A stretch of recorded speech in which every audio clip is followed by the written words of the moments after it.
what is our space, what we allow into us, and most importantly, how we take responsibility for what is ours, so we don't project that or go reach into someone else's space and do harm. So in that sense, what we need to do is we need to A, make order of our own space, and B, we need to not bring disorder to someone else's space. And we have to recognize that we live in a world where people don't understand healthy boundaries, and so it makes it very people feel entitled to bring their dysfunctional chaos into your space, and vice versa. So when we remove entitlement, we bring something much more interesting to the table. And I think we spoke about this last time, which is personal responsibility. And it's much more fun to work in personal responsibility, to live, to operate with a sense of personal responsibility. So when we're working with personal responsibility, we're working with order, which means we're working with cleanliness. And Almin often talks about the idea of becoming uncorruptible. So if we understand that corruption is connected with chaos, and the incorruptible is connected with order, and we see how rot is corruption, and rot is sort of the offspring of filth, then we see how cleanliness and personal responsibility and order are all interconnected. And so what one needs to do is, in the ordering of one's own field, then you can start working with boundaries really in a very, very productive way. If you're allowing others to sort of vampire or parasite energy off of you because you don't have good boundaries, and you're allowing them to project things onto you because they feel entitled to, then you're going to have a huge drain of energy. If you fall into self-pity and you sort of buy into that same attitude of, I can project my stuff onto you, and I've been so kicked around and messed around in the world that you got to feel my pain, that sort of thing. That self-pity is rooted in something very, very chaotic, and something that's actually leaching energy from you. So it's almost like you have this self-sabotaging, parasitic, vampirical energy within you when you do that. What happens when you take personal responsibility is you cut that vampire, that parasite, off at the chase. So whether it's theirs or whether it's the part that's in you.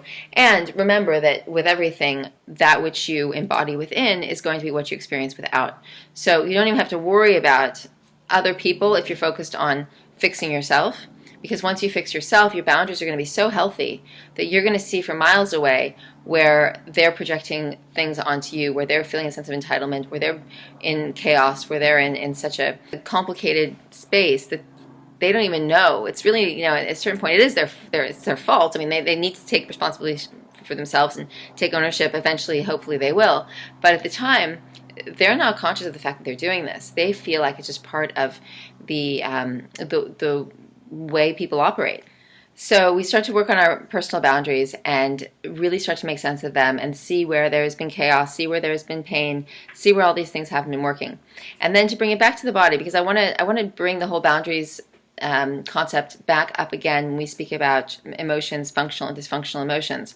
So let's just put that to the side for a moment, and then come back to the conversation we were having earlier on food and acidic food and all that. So now we have our boundaries of physically what comes into the body, what those porous aspects of the body, and then obviously the mouth becomes this critical entry point, and it is your boundary.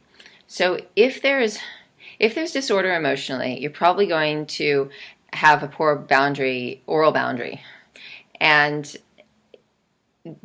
this is where you're going to have to really pay close attention to when you're feeling a desire to take something in, where it's coming from. Is it coming from a functional sense of nurturing your body by taking it in, or is it part of something erratic that you're reacting to, something you've always done? You have to take personal responsibility for this now. There's just no way of passing the buck, or waiting another day to do it. So, so you're going to have to really watch your energy, your dips and your erratic moments. You're probably still going to be working through a lot of the recovering of your energy through, through not having so much anxiety. So you may still have anxiety come up. You might have that for a long time, but it's hopefully going to lessen. And the more you become conscious of it, the more you're actively taking responsibility for it. And that's what really matters. But the boundary point for your intake is going to have to become of paramount focus, because you're never going to get anywhere if you don't absolutely commit to having the healthiest possible boundaries where that which enters your body is concerned. So, so think that over and think about where is part of your next homework assignment.